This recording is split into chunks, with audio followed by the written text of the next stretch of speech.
എറണാകുളം പനങ്ങാട് അപകടത്തിൽപ്പെട്ട സ്വകാര്യ ബസ്സിൽ ഗുരുതര ക്രമക്കേടെന്ന് മോട്ടോർ വാഹന വകുപ്പ് കണ്ടെത്തുന്നുണ്ട്. ബസ്സിൽ സ്പീഡ് ഗവർണർ പ്രവർത്തനക്ഷമമായിരുന്നില്ല. അതുപോലെ ബസ്സിൽ 6 സീറ്റുകൾ അനധികൃതമായി ഘടിപ്പിച്ചിരുന്നുവെന്ന് ആർടിഒ വ്യക്തമാക്കുന്നുണ്ട്. ആദ്യം ഒരു പ്രതികരണത്തിലേക്കാണ്, അതിനുശേഷം അതിൻ്റെ വിശദാംശങ്ങൾ എന്താണ് എന്നുള്ള കാര്യം എസ് ശ്യാംകുമാർ പങ്കുവയ്ക്കും. ആദ്യം പ്രതികരണത്തിലേക്ക്. സിഗ്നൽ വന്നപ്പോൾ അതിവേഗം അതിനെ മറികടക്കുക എന്നുള്ള ലക്ഷ്യത്തോടു കൂടി മറികടക്കാനായിട്ടുള്ള താല്പര്യത്തോടു കൂടി വന്നതാണ് ഈ അപകടത്തിൻ്റെ കാരണം എന്നാണ് മനസ്സിലാക്കാൻ കഴിയുന്നത്. അമിത വേഗത ഉണ്ടായിരുന്നു എന്ന് മനസ്സിലാക്കുന്നു. 6 സീറ്റുകൾ അനധികൃതമായി പിടിപ്പിച്ചിരിക്കുന്നതായി മനസ്സിലാക്കാൻ കഴിഞ്ഞിട്ടുണ്ട്. അതുപോലെ തന്നെ സ്പീഡ് ഗവർണർ പ്രവർത്തനക്ഷമമല്ലായിരുന്നു. കൂടാതെ നീല ഹാലജൻ ലാമ്പുകൾ ഘടിപ്പിച്ചിരിക്കുന്നതായി മനസ്സിലാക്കിയിട്ടുണ്ട്. റോഡ് ഗതാഗതത്തിൽ ഉണ്ടായ വ്യത്യാസങ്ങളാണ് കാലതാമസം വന്ന് വാഹനം ഇവിടെ വരാൻ കാരണമായതും. അതുപോലെ തന്നെ ഇടതുവശത്തെ പുറകിലെ ടയറുകൾ രണ്ടും തേഞ്ഞതായിരുന്നു.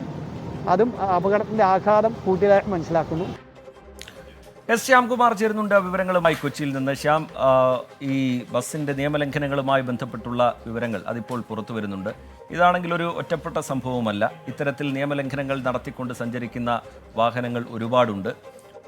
തുടർ നടപടികൾ എങ്ങനെയാണ് ഈ വിഷയത്തിലും തുടർന്ന് പരിശോധന എന്നുള്ള നിലയിലും മോട്ടോർ വാഹന വകുപ്പ് ആലോചിക്കുന്നത്? ശ്യാം, കർശന നടപടികൾ സ്വീകരിക്കുമെന്നുള്ളതാണ് മോട്ടോർ വാഹന വകുപ്പ് ഇന്നലെ തന്നെ വ്യക്തമാക്കിയിരുന്നത്. ഇന്ന് ഗതാഗത മന്ത്രിയുടെ നിർദ്ദേശപ്രകാരമാണ് ആർടിഒ മനോജിന്റെ നേതൃത്വത്തിൽ പരിശോധന നടത്തിയത്. ഈ പരിശോധനയിലാണ് ബസിന്റെ സ്പീഡ് ഗവർണർ വിച്ഛേദിച്ച നിലയിൽ കണ്ടെത്തിയത്. ഇത് ഓവർ സ്പീഡിന് സഹായിക്കാൻ വേണ്ടിയിട്ട് ചെയ്തതാണ് എന്നുള്ളത് കണ്ടെത്തിയിട്ടുണ്ട്. ഇതിനു പുറമെ ബസിന്റെ പുറകിലത്തെ ടയറുകൾ തേഞ്ഞ നിലയിലായിരുന്നുവെന്നും കണ്ടെത്തിയിട്ടുണ്ട്. ഇത് അപകടത്തിന്റെ ആഘാതം കൂട്ടിയിട്ടുണ്ട് എന്നുള്ളതാണ് മോട്ടോർ വാഹന വകുപ്പിന്റെ വിലയിരുത്തൽ. ഇതിനു പുറമെ പരിധിയിൽ കൂടുതൽ, അനുവദനീയമായതിൽ കൂടുതൽ ആളുകളെ കയറ്റാൻ 6 സീറ്റുകൾ ഘടിപ്പിച്ചിരുന്നതായും കണ്ടെത്തിയിട്ടുണ്ട്. കല്ലട ബസ്സാണ് ഇന്നലെ അപകടത്തിൽപ്പെട്ടിരുന്നത്. ഈ ബസ്സിനെതിരെ ഫിറ്റ്നസ് ഉൾപ്പെടെ റദ്ദാക്കുന്നതിനുള്ള നടപടികൾക്ക് മോട്ടോർ വാഹന വകുപ്പ് തുടക്കം കുറിച്ചിട്ടുണ്ട്. അതിനിടയിലാണ് ഇന്ന് മന്ത്രിയുടെ നിർദ്ദേശപ്രകാരം ആർടിഒ നേരിട്ട് പരിശോധന നടത്തുകയും കൂടുതൽ നിയമലംഘനങ്ങൾ കണ്ടെത്തുകയും ചെയ്തിരിക്കുന്നത്. ശരി, എസ് ശ്യാംകുമാർ വിവരങ്ങൾ നൽകുകയായിരുന്നു കൊച്ചിയിൽ നിന്ന്.